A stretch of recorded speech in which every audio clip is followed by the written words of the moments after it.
Hey guys, your productivity challenge this week has to do with the most powerful productivity feedback loop and installing it in your life. So just to give you a little bit of context before I tell you what that powerful feedback loop is something that can take as little as 30 seconds a day at the end of your workday.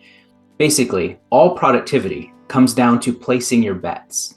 It all comes down to how do you place your bets when it comes to the way you deploy your time, your own personal time, the financial resources of your company, and the focus of your team.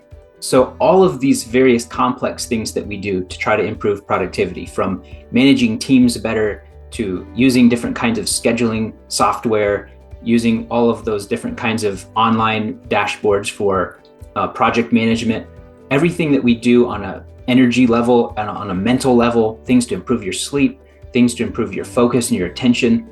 It all comes back to the question, where should I deploy my resources so that I can get the biggest bang for my buck? Here's the central theme I'm trying to get across to you. Productivity is about placing bets. And if you start thinking of it that way, you'll actually become more productive.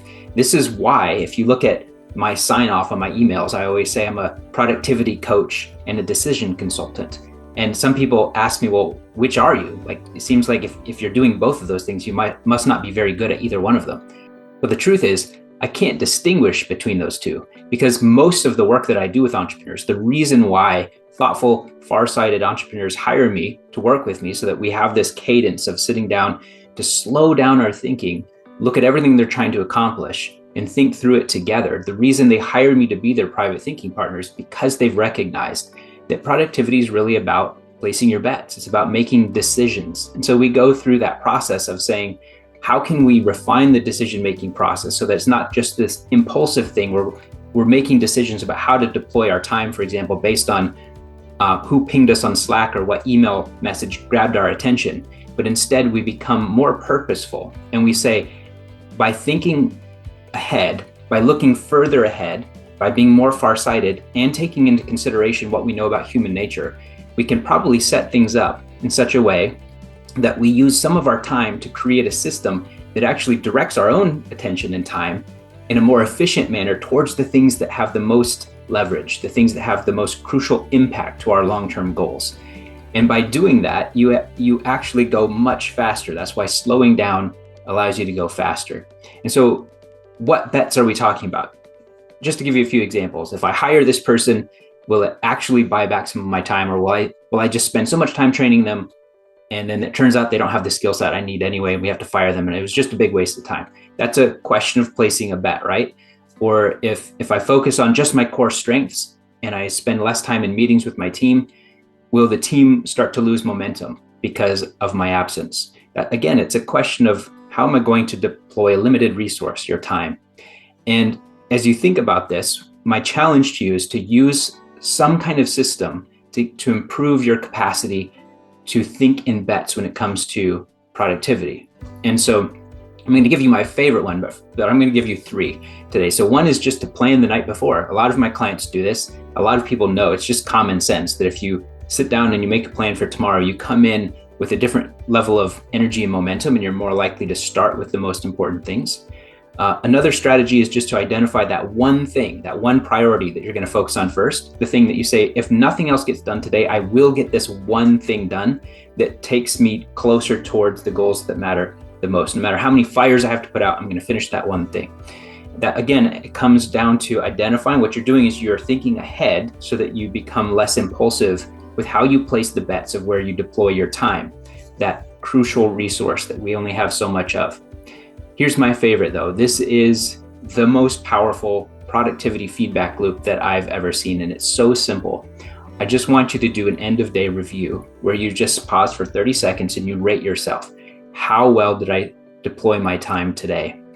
How would I rate the bets that I placed today? And this is what you're going to notice. A lot of the time, you're going to notice that you didn't do as well as you could have.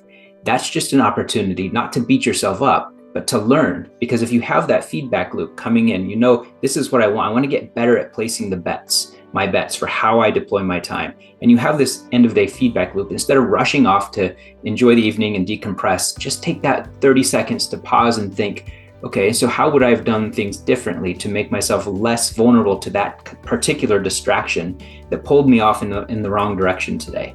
You can also do this on a weekly or a monthly cadence as well. This is one of the reasons why we have OKRs, right? One of the reasons I teach my clients, anyone who's not already using OKRs or some equivalent, to do so is because it prevents you from wandering. An OKR says, this is our objective, here's the key result to get there, here's the initiatives that we have to do today, here's the person that it's assigned to that owns that initiative, and it keeps us focused. And so if you do nothing else to improve your productivity, think of this as like a compounding feedback loop. It's a feedback loop that has a compounding benefit to your productivity because you get smarter over time because of pausing to reflect than you would if you just rushed on to the next day.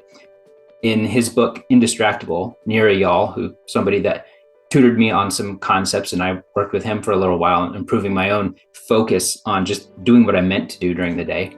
One of the quotes that I like from his book is that the antidote to impulsivity is forethought.